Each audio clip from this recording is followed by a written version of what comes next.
शायद आपने यूट्यूब पर पहले नहीं देखी होगी।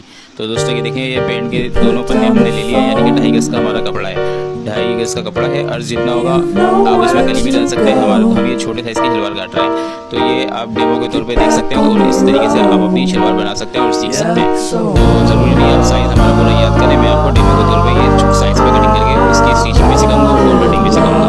तो ये मैंने जो इसका पूरा अर्ज था कपड़े का, इस पूरे अर्ज का कपड़े का ले लिया, ठीक है। तो सीधी लगी खींच ली, हुक्का लगा लिया। अब हमने 6 इंच ऊपर से निकाला बेल्ट का, और जितनी लंबाई चाहिए आपको आप उतना निशान लगा लें। मुझे जितनी लंबाई चाहिए मैंने उतना निशान लगा लिया। अब 3 इंच छोड़ के 1 निशान और लगाया, चाहे तो 3.5 और 4 इंच भी छोड़ सकते हैं, मगर मैंने 3 इंच छोड़ा तो अभी 3 इंच छोड़ लें, क्योंकि चौड़ा पट्टे भी पाइचे का फोल्ड कर सकते हैं और किसी को पतला पट्टा अच्छा लगता है, किसी को चौड़ा। तो मैंने नॉर्मली 3 इंच लिया। अब पाइचे का निशान लगाएंगे हम, जितनी आपको पाइचे की मोरी चाहिए उस हिसाब से, यानी कि मेरे को जितना चाहिए था मैंने निशान लगा लिया। अब 6 इंच ऊपर निकालेंगे। आसन जितना चाहिए आपको, जैसे मुझे 16 इंच का आसन चाहिए तो मैंने 16 पे लगाया। आपको 17, 18, 19, 20 जितना चाहिए उतना निशान लगा लेंगे। अब करना क्या है, सिर्फ ये छोटी सी ट्रिक से, ये पेंसिल की नोक से चला रहा हूँ, ये लाइन जो खींच रहा हूँ, ये जो आपको ये लाइन खींच रही सिर्फ ये ट्रिक से ऊपर घेर पूरा रखेंगे, लाइन को गोलाई में लेके आएंगे नीचे तक, पाइचे तक, जैसे कि आप लगेगी पूरी पैंट है नीचे से। क्योंकि बहुत सारी लेडीज बोलती है कि हमें पैंट नहीं पहननी, पैंट के अंदर हमें कंफर्टेबल फील नहीं हो रहा, ऊपर से शलवार में घेर अच्छा खासा चाहिए मगर नीचे से पैंट लगे। तो ये उसके लिए बहुत ज़बरदस्त है, यानी कि आप ये शलवार बनाएंगे तो आपको पैंट में जैसे फुल फिटिंग हो जाती है, कंफर्टेबल फील नहीं होता। तो आप ये शलवार बनाएंगे नीचे से इस तरीके से बनाएं, तो सेम देखने से लगेगा कि हमने पैंट पहनी हुई है मगर ये होगी असल में शलवार। तो अभी आपने ये कुर्ता लगा लिया 3 इंच के ऊपर, ये हमने पूरी कटिंग कर ली दोस्तों। अब मैं इसकी बेल्ट काट के दिखाऊंगा। ये जो हमारा एक्स्ट्रा कपड़ा था, इस कपड़े को हम लेंगे, इसको हमने इस तरीके से खोला, अभी पूरा खोल लिया, इसको हमने और फोल्ड कर दिया, ठीक है। ये आपने तरीका पूरा देख लिया। 8 इंच की चौड़ाई की बेल्ट निकाल लेंगे, ये 8 इंच के ऊपर मैंने चौड़ाई का निशान लगा लिया बेल्ट का। अब लंबाई आपको जितनी चाहिए, आपकी जितनी बेल्ट की लंबाई है आप उतनी रखेंगे, मुझे जितनी चाहिए थी मैंने उतनी ले ली, ठीक है। निशान लगा दिया। अब इसकी बेल्ट की कटिंग कर लेंगे हम। ये हमारी बेल्ट की कटिंग हो रही है, पहले तो निशान लग रहा है, अब कटिंग हो रही है, ठीक है। ये मैं कटिंग कर रहा हूँ अपनी बेल्ट की। तो ये दोनों तरफ से मैंने निशान लगा के, ताकि हमारी कटिंग जो है बिल्कुल सीधी हो, टेढ़ी मेढ़ी नहीं हो। बहुत सारे लोग कटिंग टेढ़ी मेढ़ी कर देते हैं और फिर उसकी वजह से सिलाई भी टेढ़ी मेढ़ी होती है और फिर फिनिशिंग भी नहीं आती और शलवार भी टेढ़ी मेढ़ी बन जाती है। तो टेढ़ी मेढ़ी शलवार से बचने के लिए सीधी सीधी कटिंग करें। पाइचे को ये फोल्ड कर लें आप इस तरीके से, इस तरीके से, ठीक है। पहले 1 इंच फोल्ड करें और फिर 2 इंच फोल्ड कर दें, तो ये पट्टा आपका बिल्कुल सीधा फोल्ड हो जाएगा। आप आयरन से इस तरीके से फोल्ड करें और बाद में सिलाई लगाएं। डायरेक्ट मशीन पे लेके नहीं बैठे हैं, उससे क्या होगा, सिलाई फिर टेढ़ी मेढ़ी हो जाएगी और पाइचा टेढ़ा मेढ़ा बन जाएगा। तो टेढ़े मेढ़े से बचने के लिए सीधा सीधा काम करें। अब जितना पाइचा चाहिए, यानी कि मुझे 6 इंच पाइचा चाहिए तो मैंने 6 इंच रखा है, 6 इंच पे मोरी पे रख दिया और अब मैं इसकी ये सिलाई लगा रहा हूँ।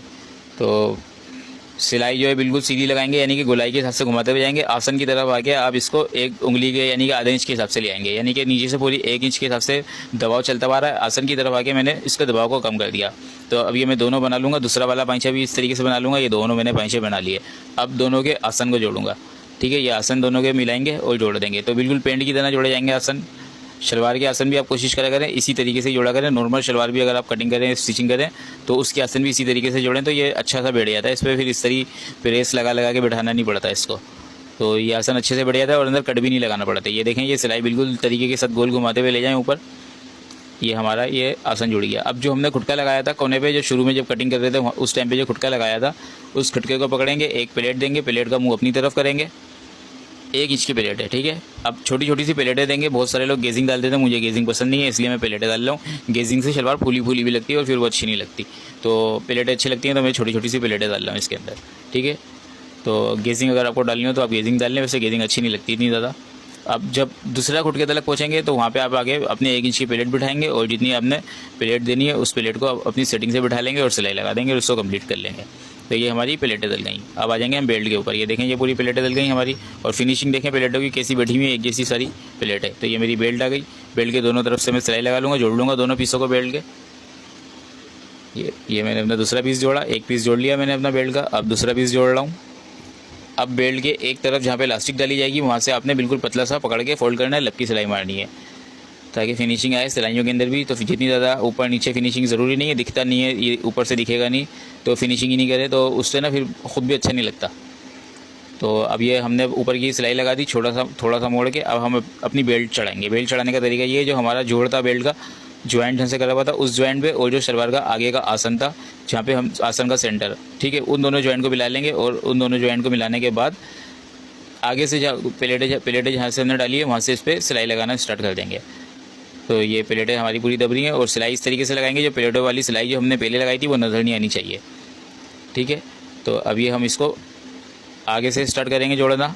ये आप सिर्फ गौर से देखें और ये आपको समझ में आ जाएगा, क्योंकि इसको बताने के लिए इतने ज़्यादा मेरे पास अल्फाज ही ख़त्म हो गए। तो अब ये पीछे वाला वो आ गया आसन, पीछे वाले आसन को पीछे बेल्ट का जो पीछे का हिस्सा है वहाँ का जोड़ जो है उससे मिला देंगे दोनों को, और ये हमारी अपनी पूरी बेल्ट पूरी कर लेंगे। अच्छा, एक चीज़ और है, वो शायद किसी के साथ हुआ हो या सीन के प्लेटें डालने के जब बेल्ट चढ़ाने लगे तो बेल्ट बड़ी हो गई और शलवार का वो छोटा हो गया हिस्सा, जो शलवार जो हम चढ़ा रहे हैं। तो इसका सीन ये करना है, अपने प्लेटों को थोड़ा दूर दूर कर देंगे, गैप कर देंगे तो बेल्ट के बराबर आ जाएगा, ठीक है। और अगर बेल्ट बड़ी ज़्यादा हो गई तो शलवार के पीछे भी आप प्लेट डाल के कवर कर सकते हैं। अब इस पर लगाएंगे लपकी सिलाई। बहुत सारे लोग ये लपकी सिलाई मिस कर जाते हैं, शायद मैंने यूट्यूब पे काफ़ी ट्यूटोरियल भी देखे हैं, ये लपकी सिलाई खा जाते हैं या लगाते नहीं हैं, पता नहीं, तो उससे फिर फिनिशिंग नहीं आती शलवार में। तो ये लपकी सिलाई लगा देंगे तो ये बेल्ट आपकी पूरी बेल्ट रहेगी और पक्की भी रहेगी, यानी कि मजबूत बेल्ट जुड़ेगी, फटेगी नहीं। ये देखें, ये लपकी सिलाई से फिनिशिंग कितनी आ गई है, मैंने करीब करके दिखाया, बिल्कुल ही ज़्यादा जूम हो गया हमारा। तो अब ये बेल्ट के ऊपर जॉइंट वाले हिस्से से 4 इंच एक तरफ छोड़ के निशान लगा देंगे, ये 4 इंच, और एक तरफ 8 इंच, तो टोटल 8 इंच का गैप देंगे, ठीक है। अब मैं दूसरे तरीके से बताता हूँ, 4 इंच इस तरफ से छोड़ना है, 4 इंच उस तरफ से छोड़ना है। तो अब ये इस तरीके से इलास्टिक रखेंगे। इलास्टिक आप अपने तरीके से भी डाल सकते हैं, ज़रूरी नहीं है मेरे तरीके से डालें, बहुत सारे लोगों की अलग अलग ट्रिक्स होती है इलास्टिक डालने की। मैं इस तरीके से डालता हूँ, तो इसी तरीके से आपको दिखा रहा हूँ इलास्टिक डालने का तरीका, ठीक है। तो अब ये इलास्टिक की सिलाई लगाते जाएंगे, इलास्टिक को अंदर दबाते जाएंगे और सिलाई को लगाते जाएंगे। अब जब इलास्टिक कम पड़ेगी वहाँ से इलास्टिक खींच लेंगे, ठीक है, और इलास्टिक को कंप्लीट करते जाएंगे। और जो हमारा पहला निशान था और उस निशान के ऊपर आके इसको पक्का करेंगे, और सिलाई को कहीं से उतारेंगे नहीं मशीन से, ये बार बार सिलाई उतारनी चढ़ानी, उससे फिनिशिंग ख़राब होती है। ये देखें, ये मैं आया अपने पहले वाले निशान पे, फिर सिलाई घुमा ली मैंने, कहीं मैंने पक्का नहीं करा, उतारा नहीं मशीन को। अब जो बीच का हिस्सा रह गया था खुला हुआ, जो हमारा खाली रहेगा, उस हिस्से को भी पुर कर देंगे, बंद कर देंगे, यानी कि सिलाई से। अब वो करने के बाद आपने क्या करना है, बेल्ट के ऊपर इलास्टिक के ऊपर सिलाई घुमानी है। ये देखें, मैंने इस पर इस्तरी लगा ली, बिल्कुल पेंट की तरह इस्तरी लगाई है, जिसे पेंट के ऊपर प्रेस करते हैं, सेम पेंट की तरह आपने इसको प्रेस लगाना है। ये देखें, पूरी पेंट लग रही है, नीचे से लगी नहीं था, शलवार है। अब मैं इसको खोल के दिखाता हूँ ताकि आपको लगेगा हाँ ये शलवार ही है। तो ये देखें, ऊपर गेजिंग आ रही है, गेजिंग कितनी खूबसूरत लग रही है, इलास्टिक का हिस्सा भी बड़ा प्यारा लग रहा है। फिनिशिंग देखें अब हमारी शलवार की। वीडियो अच्छी लगे तो वीडियो को लाइक ज़रूर करना, चैनल पे नए आने वाले चैनल को सब्सक्राइब करना मत भूलिएगा।